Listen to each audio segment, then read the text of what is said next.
You ask Tiger to solve. This deals with linear equations with one unknown. The final result is d equals 15. Let's solve it step by step. Simplify the expression.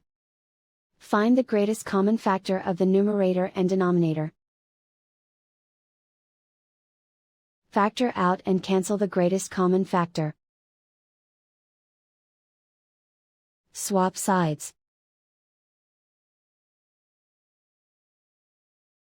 Isolate the d. Multiply both sides by 12. Group like terms. Multiply the coefficients. Simplify the fraction. Multiply the fractions. Simplify the arithmetic. And so the final result is d equals 15.